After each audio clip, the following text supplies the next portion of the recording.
joining us. I know sort of competing with the end of a busy day for everyone, and dinner and I'm sure drinks are calling you, but there are drinks here at 6 o'clock if you would like to stay. But we're going to spend an hour talking about something that, as an SME, obviously member of the Labour Party for many years, I'm an ex-councillor, so shout out to all the happy councillors here tonight to talk about high street regeneration. So really today we're going to be talking about the importance of local government, business, investors, and obviously hopefully a Labour government to come forward and start to reinvigorate our high streets after what's been a really difficult time post-COVID, economic downturn, etc. But I'm feeling very buoyant about it. I'm really looking forward to hearing from everyone. Rather than me keep talking, I'm going to let each of the speakers have 3 minutes just to sort of set out their experiences and thoughts, and then maybe a couple of questions to kick off, then open up to all of you to finish very properly at 6 for drinks. And before I finish, I just wanted to say again, I know it's been a year or so, but a big shout out to the Deputy Leader of Wandsworth and the Leader of Westminster for taking back control of 2 iconic London boroughs, and I know you're doing amazing things in those boroughs, so I'll never stop saying it, so congratulations again to both of you. But if maybe I'll start with Adam and work our way forwards, over to you. Thank you so much, everyone. And wasn't it good to hear Keir talk about the importance of high streets and the businesses that are on them in his speech today? And we've heard it throughout the conference, that focus on high streets as a part of people's communities is absolutely running through this conference, and we're delighted to be able to put some flesh on those bones. The future of the high streets loomed large for me since our win last May. We have responsibility for some of the nation's most iconic shopping streets in Westminster, most notably Oxford Street, where we are currently dealing with a programme that is many, many years behind schedule. It spent £34 million under the Tories during the pandemic on virtually nothing other than the mound. So we've got a lot to do and a lot of Tory waste to overcome. And we are doing that whilst trying to juggle the different needs of our local residents and our businesses in order to meet the needs of all. So we've just brought out our quite detailed plans about what we're going to do jointly in partnership with the private sector to green and significantly improve that shopping street. And I think we've got a lot more to do, but we are making far more progress than the Tories ever did. But that's not the focus of what I want to talk about today. What I want to focus about is the local high streets that are at the heart of our local communities. We know the traditional high streets have an enormously hard time in recent years, but more people are spending more time at home now during the working week, which provides a whole range of new opportunities for revitalisation in different ways. We're committed across our city to improve the places and spaces where our residents live their lives, making them cleaner, greener, easier to walk and cycle in. Despite some of the weird conspiracy theories that the government is now trying to share about that agenda, we hoped it would be uncontroversial. We want local services, good local businesses, and the ability to get to them without having a massive maintenance. So we're doing a lot there, and we're trying to join up our services to support local businesses in a much more detailed way. We recognise that the high street is evolving, and that's why the cultural sector is an enormous part of our future of our high streets. And I'm delighted to be working with the Mayor of London on the North Paddington Creative Enterprise Zone, which is going to be working with our carnival arts and other community arts organisations to help monetise and bring a range of different economic development out of our creative sector, working with them. We've got a strategy for every road street across our city. We are putting resource in at officer level to help us do that, because we know that places matter, and we believe that there is a clear role for the council alongside other stakeholders like the 17 bids that we've got in Westminster to help shape the future of those local areas. But we want to make sure the residents are working with us on that, rather than seeing it as too often in Westminster there's been a binary divide between what businesses seem to want and what our residents want. So we are delivering a innovative high streets programme, which is £10 million of capital investment for the streets in and around Paddington and Bayswater, with community-led decision making about which capital projects we prioritise. We've got an innovative new North Paddington programme, which is putting in £5 million a year of capital funding and almost £1 million a year of revenue funding to tackle some of the most complex problems in one of the most deprived parts, not only of Westminster, but of the country. An area that the previous council defined as a growth area, as a sort of main growth area on the city, but never put the resource in to make that a reality. We're delivering on neighbourhood renewal in St John's Wood High Street, Warwick Way, Paddington Place plan, again £3 million worth of new walking, cycling and public realm works, so that every part of our city looks that bit brighter and you spend more time in and helps focus people towards the local high street. And we recognise that it's not just about bricks and mortar or trees and plants, it's about getting our services to work better together, which is why both in Queensway and now Pimlico we are doing a new type of neighbourhood working, bringing all of our council services together alongside local residents representatives from residents groups to help shape that local vision and to provide early reactive warnings to help pick up issues of ASB, licensing problems, all those sort of things at the start rather than letting them fester. So we're doing lots of things across our city, but there's so much more we can do with the Labour government to give us the support we need. Thank you. Hi everyone, thank you so much for having me. I'm Morwenna Hall, I'm a partner at Related Argent. Probably the project that you know kind of best that we've worked on is King's Cross, the regeneration project just behind the station, big mixed use regeneration development there. As an organisation we are absolutely passionate about high streets, town centres, exactly as you say, parts of the community, and what I'm spending a lot of my time on at the moment is actually our sort of public-private partnership with Barnet Council at Brent Cross Town. Again, great to hear Keir talking about the importance of that going forward. So at Brent Cross Town, we're actually creating a whole new town within London, which will have a town centre. And actually, I've really enjoyed the last few years, kind of getting to know and understand what makes a town centre really thrive. And the fundamentals that we believe in are absolutely mixed use, first and foremost. Really important to have a day and nighttime economy, to have workers, to have children in schools, to have people living, lots of leisure activities, and also the quality of the public space, to have amazing squares and green spaces that people can use that actually are located close to these thriving retail areas. And at High Street, I think we often think of high streets as just a kind of the veneer almost of the retail that sits alongside a street, but actually there's so much more to that sort of economy of making it work in terms of uses and the community. And something that we're really passionate about at Brent Cross Town is actually how we bring health and well-being to the high street and actually make it an area that people can access services and amenities, and that really positively contributes to their lives. How do we create social prescribing? How do we create volunteering opportunities so that people actually feel part of the community and feel a sense of belonging? And the other thing I think just to introduce that we're looking at for Brent Cross Town is, as well as looking at social value just from a sort of economic financial perspective, actually how do you measure the quality of life that you're bringing to people? So one of the things that we're working on is a flourishing index with Bureau Happold and the University of Manchester, and actually how do we look at how people are living.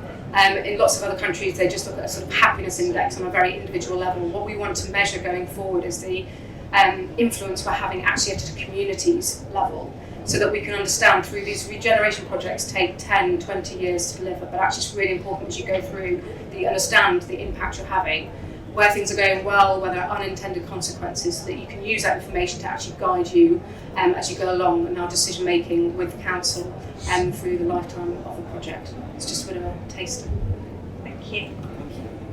I hope you can hear me. Maybe I went out yesterday. Yes, very pleased to be here in wonderful company. I'm Deputy Leader at Wandsworth Council. Speak louder, I literally can't. Oh, goodness. I am Deputy Leader at Wandsworth Council, and I'm the Cabinet Member for Business, Voluntary Sector and Culture. And all these three things really are interlinked quite well on on the high street. If you don't know about Wandsworth, apart from winning it back from the Tories after 48 years, yes. It's a borough it's just outside but almost inside of central London. We recently acquired a Zone 1 area, Battersea Power Station, which is an area as well as a building, and that also causes us no end of problems. But mainly all of our town centres, Putney, Tooting, Battersea. Oh my God, no, it's Battersea, and Battersea are quite quite not rural, but they're urban town centres. So what we prior to COVID, they were quite thriving, all of them, and we introduced into one of our shopping centres a space called Gravity. So it's an entertainment venue, sort of, with like go-kart racing and games and all that sort of stuff. So it brought a lot of footfall into what was at that time quite a declining footfall inside of a shopping centre, which is also what Battersea Power Station is. It's a shopping centre essentially. And that was a really good idea. But then COVID, and you'll find, and I'm sure many of you know, that your high streets, like the vacancies are going up. Our worst high street is actually Putney High Street, where we have something like 25% vacancy buildings, but in Wandsworth we have about 14%, and that's really where our story in Wandsworth to improve our high street really begins, because I saw that actually, ironically or coincidentally, this time last year, Black History Month, I saw that as an opportunity. With all the vacancies, I was able to work with Landsec, who own Southside Shopping Centre, to use one of their vacant units, and just invited a lot of black businesses to just go in there and showcase the work they do. They could have it for a day, 2 days. In the end, it was full almost every single day, not just with businesses, but community groups. Young people were doing poetry sessions. There was two days of autism-friendly soft play. People were doing talks, massages. It was really, really worthwhile. But again, it brought lots of footfall into the centre. Unfortunately, like most landlords, when it became very popular, someone decided that they wanted to rent it, and none of the organisations were able to pay the £100,000 a year that the unit would have cost. But then that therefore presented an opportunity for myself and a friend of mine who runs a program called Platform Places, and we really established a program looking at how we could re-envisage the high street using social enterprises to bring footfall into the area, and that therefore brings footfall, business and money to the businesses around it. It's been really successful. I think we've got a library of things. If you don't know about library of things, check it out. She set it up as well. She's amazing.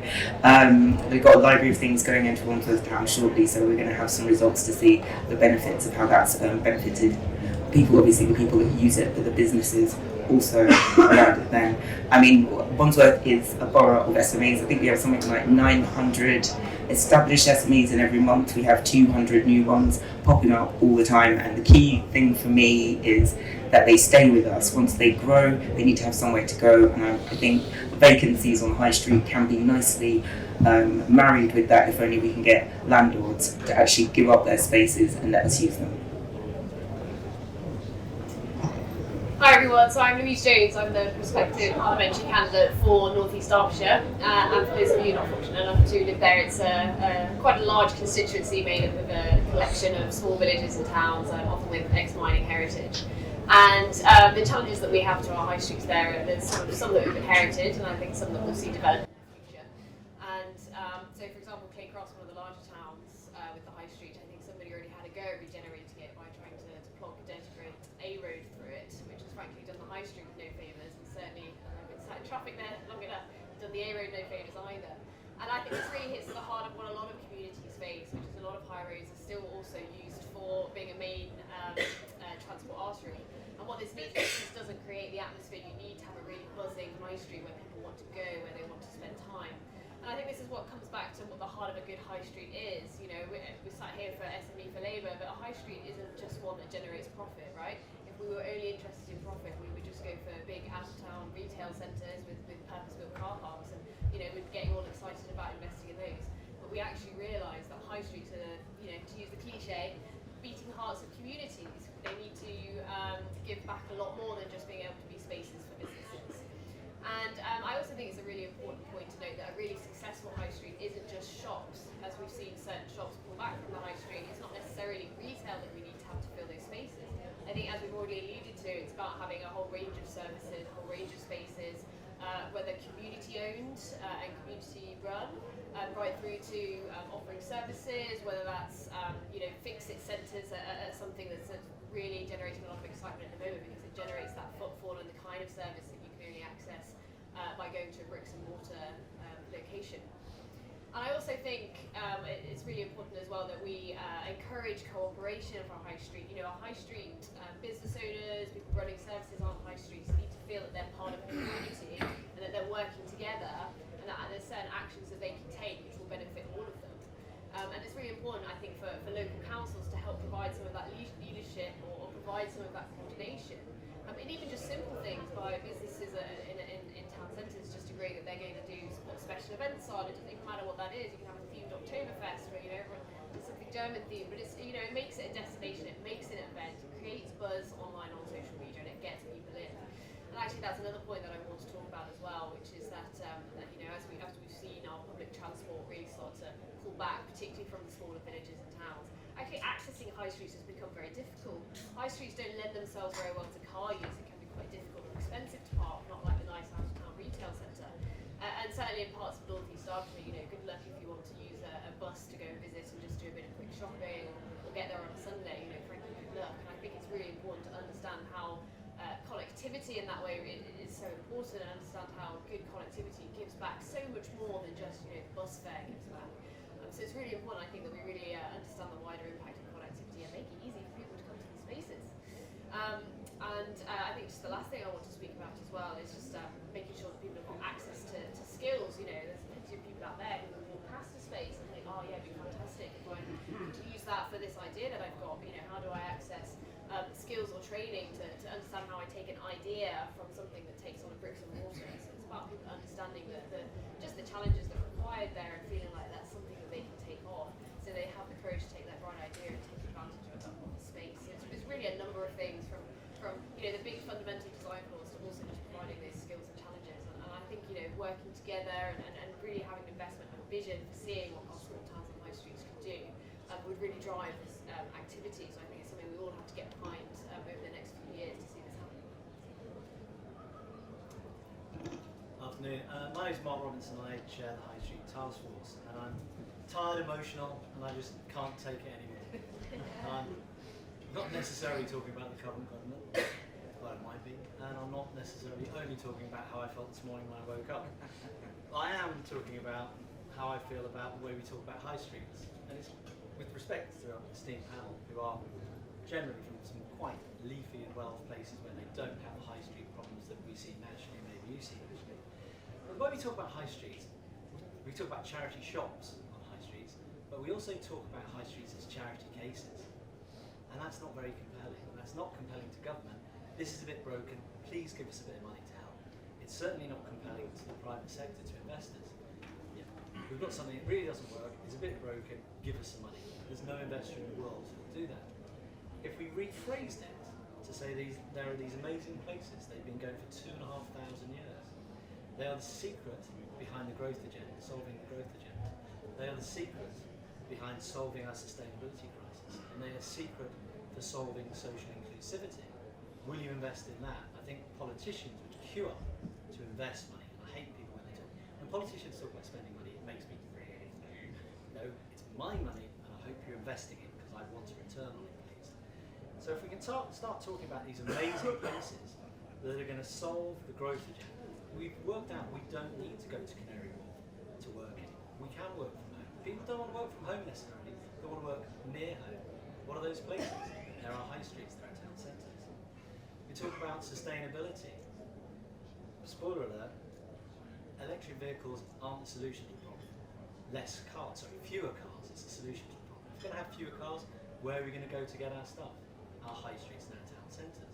And when we talk about social inclusivity, lots of the panel have also mentioned this, and it's never been truer. And I think we rediscovered this in part, pray to God we don't forget it, is we rediscovered the role of community and the community based in place. And guess what? That's what happens on a high street. So you have my promise, and this is something I've been thinking about for about 2 hours. Going forward, that's my new high street manifesto. It's not a charity case, it's the most investable place in the UK to be.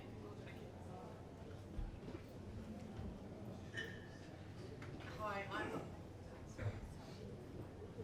I'm Rushanara Ali. I represent Bethnal Green and Bow in East London, and I recently joined the Shadow Business team as Shadow Investment and Small Business Minister. And I mean, for me, the high street or the local market or sort of the place you go to for the services that you want, that's for all of us. You know, when we think about our childhood, when we think about our family life, the high street is integral to community life and family life. And I think it's really important we start from there and think about what we treasure and value.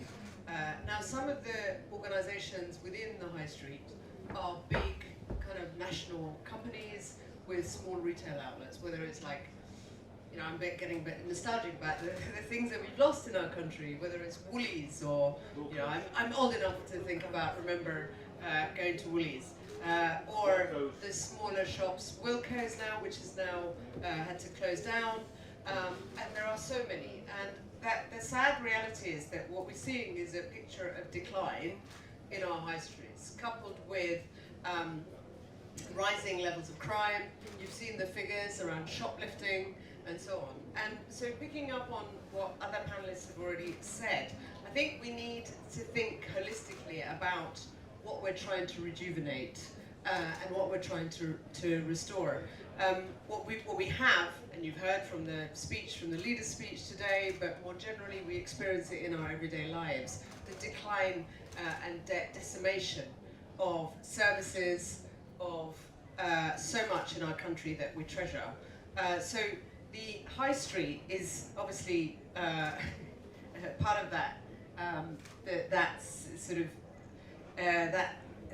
sort of ecosystem, if you like, that needs to be rebuilt.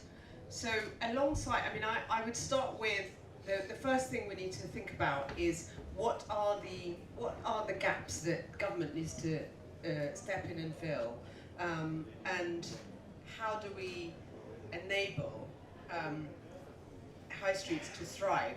And of course, central to that are the local organisations, the local players, the local authority.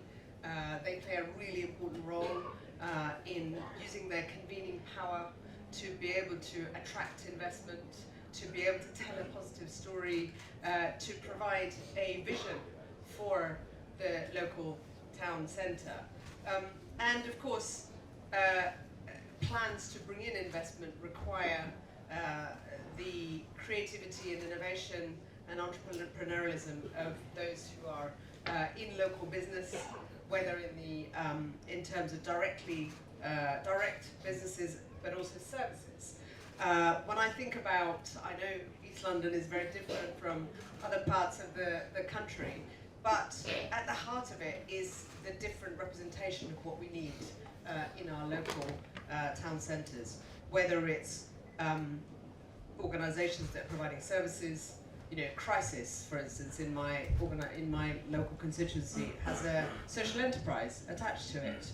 So as well as social, you know, you've got social enterprises, you've got charities. I don't mean just charity shops, they're important, but service providers who are responding to needs alongside the other essential services, whether it's the local chemist or the local pharmacy and so on, local post office. There's a whole range of services that we need and retail outlets that we need in close proximity, rather than having to drive, you know, half an hour, 40 minutes to get to your nearest shops and so on.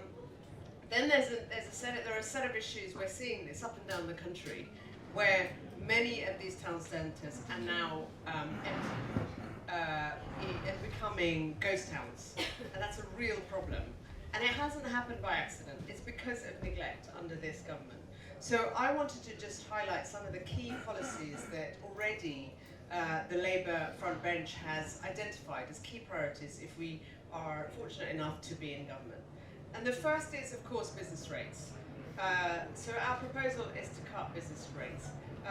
High street businesses shouldn't be facing big tax hikes while online giants are let off the hook. There's a massive disparity between the experience of high street shops versus online giants. And that is a major issue that we want to address. And we think that that would put over £2.6 thousand of money to cafes, restaurants and pubs and so on if we follow that policy through.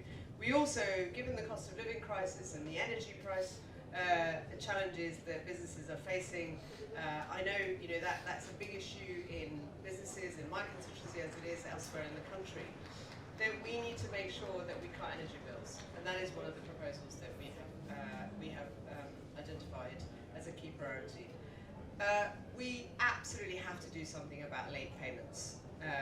Many businesses have already talked about with us about the fact that late payments are a massive problem when businesses are struggling to make ends meet. Now, there is also, this is not just for businesses, it's for other organisations, and it can be, often it's business-to-business payments, but it could be public sector payments as well. So we will need to look at where else we can identify challenges that businesses face when payments are being made from any contractor that is contracting or buying goods or services from them. And of course, revamping empty shops. This is where local authorities can play a really important role, but they need the support from national government to address that issue around empty shops and so on, so that you don't end up with ghost towns. And the final thing is around, of course, tackling antisocial behaviour, which I mentioned. The cuts in policing and community support services, support officers, has had a massive knock-on effect across the country in terms of rising crime levels, but it also means businesses suffering. And you've seen the figures on shoplifting, on organised crime gangs, threatening and intimidating small business owners. If we don't get a grip on those issues, particularly around safety and social behaviour, then we are going to damage economic growth, given small and medium-sized businesses, many of them are represented in our high streets, in our towns and villages, are the backbone of our economy, making up 99% of businesses in our country. So this is not, as you've already heard, the town centre part of this is a bigger story about economic growth. If we don't protect and ensure that shops and town centres can survive and thrive, then we're not going to be able to grow our economy. We're not going to be able to generate the tax revenue that we need to invest in our public services. So they are absolutely vital to the Labour proposition for creating growth, creating sustainable growth that is beneficial to communities, that is inclusive. That's why this is such an important agenda. So thank you very much for inviting me.